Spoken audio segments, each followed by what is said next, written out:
I'm sure would have been grateful is that they didn't have an actor kicking up about it. I could have kicked up about it, but I couldn't care less. So they got very lucky in me. That's all I can say. They were lucky to have me. So heavy is the head that wears the crown. What was it like for you to step into Durin III's royal shoes, knowing he is the first bearer of the Ring of Frohr and having so much history behind him? Well, the royal shoes are a size 15 kind of gold things. So stepping into them, after you've had to get all that other stuff done, the last thing in the world you want to do is to step into those damn bloody size 15, 16, or whatever they are, golden shoes. Impressive though they are. That's a shout out for Kate, the designer. It was really, it wasn't something I really gave a great deal of thought about, other than it was very quickly Owain and I established a really nice relationship when we could socialize together, and the same with lovely Sophia. And that's all I really cared about was, and once I knew that once we'd established trust in each other, just as people, not as actors and anything in that box, but once we'd done all that, then everything else would kind of fall into place. Because I hadn't been given the scripts, I only had the scenes that I was in. Oh. So because of that, you're working in a complete vacuum. Yeah. And because of that, getting that trust with Owain and Sophia was so important. And once we had that, then and we had the trust of Wayne and Charlotte, who were our directors, and then it was really easy. It wasn't difficult at all, because as I say, I didn't know what the larger context was for him, but it definitely felt that the world was ours. It was ours to interpret as we saw fit, you know. Yeah.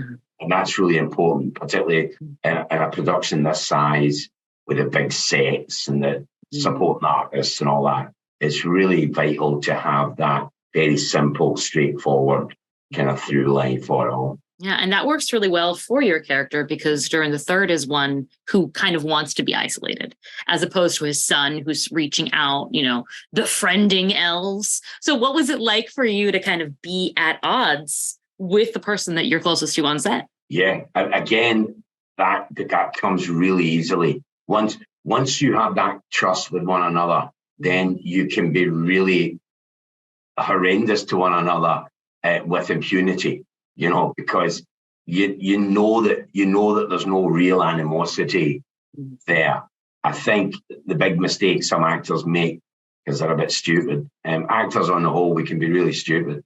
And some of them, they get this idea that if I'm horrible to someone off set, it'll help me to be horrible to them on set. It really doesn't work that way. In fact, quite the opposite, because the other person won't play by the rules of the game, and rightly so, because the rule of the game, as in a particular scene, if they've to look oppressed, if they feel the other person in real life is being horrible to them, then why would they help that person look dominant? You'll go the other way. So suddenly the whole scene starts to creak, because there's no trust. So once Owen and I very quickly had established that neither of us was going to try and make life difficult or awkward for the other one, then we threw ourselves into being horrible to one another.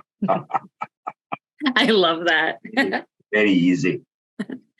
So you mentioned, the secrecy of the scripts, that you don't even know really what's going on outside of your situation. Yeah. But did you go back through Tolkien's work to kind of gain your own knowledge, or was it purely on set? No, because it was all a prequel. It was all based on footnotes and stuff. Anytime I've done anything that was an adaptation of a book, I would never read the book beforehand, only because it's not to be willfully ignorant by any means. It's you're working on the script. And for me, and I know other actors wouldn't feel this way, but for me, you have to work within. There's an age-old thing where when they played golf in the Raj, the monkeys used to come and pick the balls up and throw them all over the place. So they established a kind of Raj playing of golf, which was wherever the monkey drops the ball is where you play it. And in a gig like this, it was the same thing. Wherever the monkey dropped the ball, you just have to play it. You know, you might argue with it, you might not like it, but the bottom line is it's where the monkey dropped the ball. So, and that's how I approach this. Thankfully, because my background and I guess chosen career is in the art house end of things. Working in a bubble and without a wider context I've done it a million times. It's not difficult. Where the gods of Amazon, I'm sure, would have been grateful is that they didn't have an actor kicking up about it. I could have kicked up about it, but I couldn't care less. So they got very lucky in me. That's all I can say. They were lucky to have me. They made the right choice. I support that. Did you get the chance to watch the season after as like from the eyes of a viewer, or have you still only really known your part? I got to see the season. Me and my 15-year-old watched it. Oh, wonderful. She made me watch it. She loved it. And of course, me and Owens, we were the best as far as she was concerned. Of course. As far as I was concerned. I was going to say, who would you say was second best? Was there a character whose storyline you were finding yourself invested in, wanting to know where it would go? I was really taken by some of the human stuff, and I really liked the half-wits. I believe they call them, what they the half-foots? Half-foots? Half-wits. My daughter called them the half-wits, and that kind of stuck in her family. She misheard it and called them the half-wits. I loved the young girl character, and I don't know why I did that. The young girl, I think I wanted to pat her on the head. The young girl, she was lovely. I thought, in fact, all those performances I thought were tremendous. Oh, I love that would be my favorite kind of storyline. Wonderful, wonderful. Now I know that season 2 is said to be putting even more money on screen. You cannot talk about the storylines, I'm sure. No, I don't know it. You don't know. I'm not the script for that either. You're not in. But what do you feel was the most expansive part of season 1 when you were on set? What was the most surprising to you? I think as I say, I mean, I was dealing in the world of the dwarfs and stuff. I think I didn't experience the outdoor kind of scenes everybody else had. And I didn't know what it was like to be those little creatures in the outdoors. That would have been fun. But in this season there, we're in the mine, the dwarf, my character, is in the mines the whole time. He never sets foot outside the mountain. Wow. In fact, one day I was feeling really sorry for myself because of the makeup. And then I thought, come on, it's not like you're working down a mine. And then I thought, wait a minute, I am working down a mine. I just happen to be a dwarf, and it happens to be a mine of mithril, or mithril, however you pronounce it. You know, that's a weird thing when you do this gig. There's always someone going to jump on you for pronouncing pronunciations.